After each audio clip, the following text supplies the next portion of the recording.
बहुत चाहिए सर पे कोई ताज तो जाएं जाके लड़के कोई जंग जीत के दिखाएं। आपने कारगिल किया, आपने वो लाइट इन्फेंट्री वाले लोगों को मारा।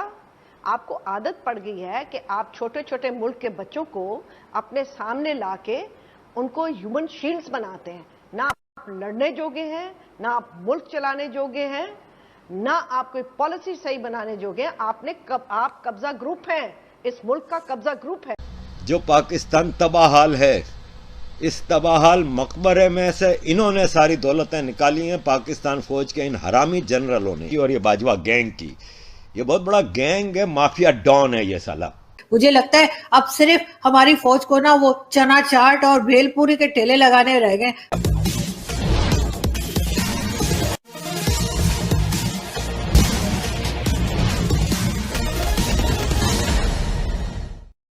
पाकिस्तान आर्मी की जो अभी हरकतें हो रही है, जो उनकी राजनीति में दखलंदाजी दिनों दिन बढ़ रही है और जिस तरह पाकिस्तान की आर्मी बिजनेस, व्यापार और जमीन कब्जा करने में लगी हुई है, उसको देखकर पाकिस्तान में अब यह चर्चा आम हो गई है कि यह पाकिस्तानी आर्मी इस हालत में भारत का मुकाबला कभी नहीं कर सकती। पाकिस्तानी मीडिया में इस कबूलनामे की कहानी आइए आगे सुनते हैं।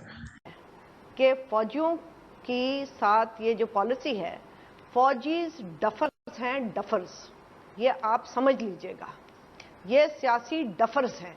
अगर आप इनकी पॉलिसी पे चलेंगे जैसे आप चलते रहे हैं तो मुल्क जो है वो किसी जगह नहीं जाएगा। मुझे नहीं परवाह अमेरिका क्या सोचता है, अफ्रीका क्या सोचता है।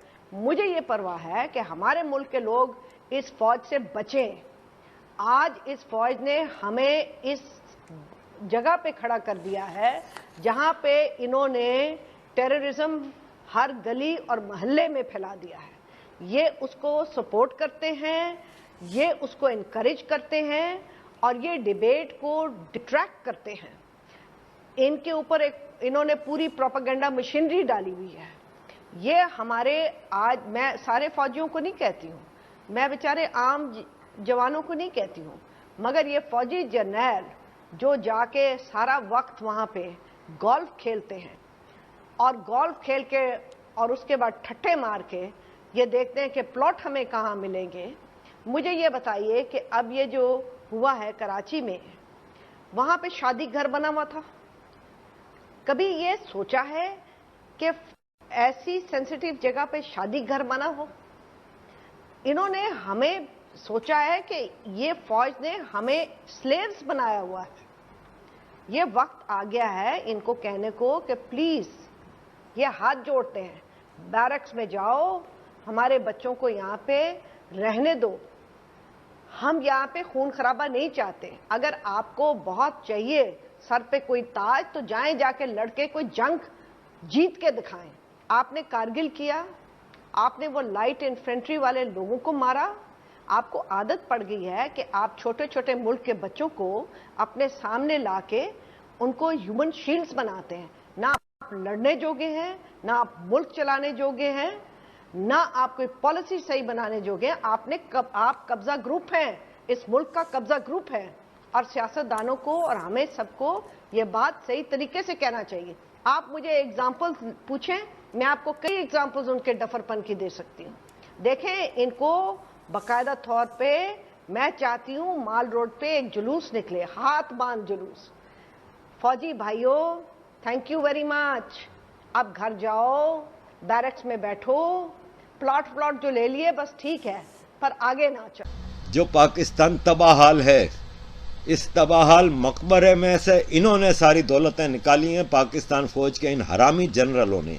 ये एक जनरल आसिम बाजवा की बात नहीं है। और ये पिज़्ज़ा जो पापा जॉन पिज़्ज़ा पे इतना जोर लगा हुआ है कि 130 फ्रांचाइजीज हैं आसिम बाजवा की। ये जो टोटल डिक्लेयर्ड दौलत है, पहली बात तो ये कि अमेरिकी रजिस्ट्री में जो डिक्लेयर्ड है पूरी, उसमें इनकी जो प्रॉपर्टीज और इनकी जो डिक्लेयर एसेट्स हैं बाजकों की और ये बाजवा गैंग की, ये बहुत बड़ा गैंग है, माफिया डॉन है ये साला। इन्होंने इंसानों को मारा है, ये दरिंदे हैं साले। चाहे ये जो भी बाजवे बैठे हैं, ये अमेरिका में बैठ के ये सब देख रहे हैं, आजकल वॉच कर रहे हैं कि इनके खिलाफ कौन बोल रहा है। समझदारी में नहीं आते। इन्होंने जमीनें कब्जा की, उन जमीनों पे हाउसिंग सोसाइटीज बनाते हैं और ये दुनिया की फौज दूसरे मुल्कों की जमीनों पे कब्जे करती है, ये हरामखोर फौज हमारे अपने मुल्क पे कब्जा करती है, अपने मुल्क के शहरियों को मारती है। इनकी करप्शन मैंने आपको अभी बताई, नवीद जमान का जो प्ली बार्गेन की थी। मुझे लगता है अब सिर्फ हमारी फौज को ना वो चना चाट और भेलपूरी के ठेले लगाने रह गए, बाकी तो हर काम कर रहे हैं। तो खैर कोई बात नहीं, अच्छी बात है। मैं कहती हूँ एक ही सैलरी में इतने सारे काम करें, लेकिन खैर रिटायर्ड जनरल्स हमारे यहाँ यूजुअली रिटायरमेंट के बाद घर नहीं बैठते, कोई ना कोई बड़ी जगह पकड़ के और उसके बाद लाखों की सैलरी जो है ना वो आप पता नहीं समझ ही जाए ना। हर बात मुझे से कहनी जरूरी है क्या? अरे मुझे बड़ा अच्छा एक डायलॉग याद आया, मेरे ख्याल शत्रुघ्न सिन्हा साहब का है, जली को आग कहते हैं, बुझी को राख कहते हैं, जिस राख से बारूद बने उसे विश्वनाथ कहते हैं। मुझे बड़ा पसंद है डायलॉग। मैंने अभी रिसेंटली उनकी एक पिक्चर देखी विश्वनाथ, उसके अंदर ये डायलॉग था और मुझे बड़े मजे का लगा। तो मैंने सोचा वैसे ही कोई इसमें जगह नहीं है इस शो के अंदर इस तरह की बात की, लेकिन फिर वैसे ही मेरा दिल करा तो मैंने आप लोगों को बता दिया। वैसे तो पाकिस्तान ने भारत के साथ 1947, 1965, 1971 का बांग्लादेश और फिर 1999 का कारगिल यानी कुल 4 युद्ध लड़ा है और चारों में उसे हार का सामना करना पड़ा है। दरअसल पाकिस्तानी सेना कभी भी किसी देश के साथ कोई युद्ध करके नहीं जीती है, पर पाकिस्तानी सेना के लोग अभी भी ऐसी डींगे हाँकते हैं, वहाँ की जनरल्स इतने मेडल सजा के रखते हैं कि लगता है कि उन्होंने पूरी दुनिया को ही फतह कर लिया है।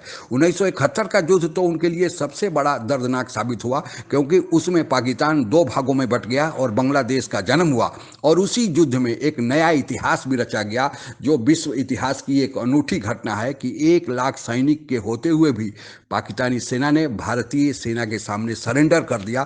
फिर भी पाकिस्तान के लोग, वहाँ की आर्मी शर्म नहीं करती और हमेशा भारत के खिलाफ बयानबाजी करते रहती है। दरअसल भारत के खिलाफ बयानबाजी करके भारत दुश्मनी के नाम पर ही वहाँ की सेना पलती है, बढ़ती है और भ्रष्टाचार करने की मनमानी करती है।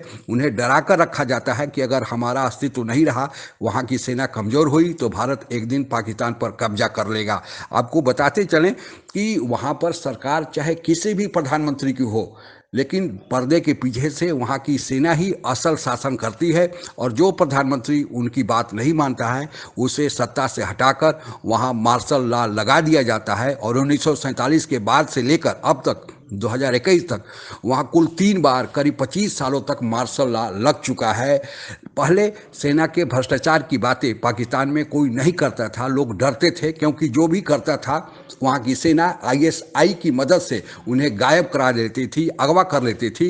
लेकिन अब पानी सर से ऊपर बहने लगा है, भ्रष्टाचार की खबरें इतनी ज़्यादा हो गई है कि अब लोग बोलना शुरू कर दिए हैं, क्योंकि यह देश हित का मामला है। इसलिए व्यंग में यह कहा जा रहा है कि अगर पाकिस्तानी सेना इसी तरह लूट खसोट में रही, भ्रष्टाचार में लिप्त रही, तो फिर वे लड़ने की बात भूल जाए और फिर भारत से लड़ने का जो सपना देखते हैं, ख्वाब देखते हैं, वह कभी पूरा होने वाला नहीं है, क्योंकि उनकी सेना लड़ाई के बजाय भ्रष्टाचार में लगी हुई है। आज के लिए बस इतना ही। जय हिंद।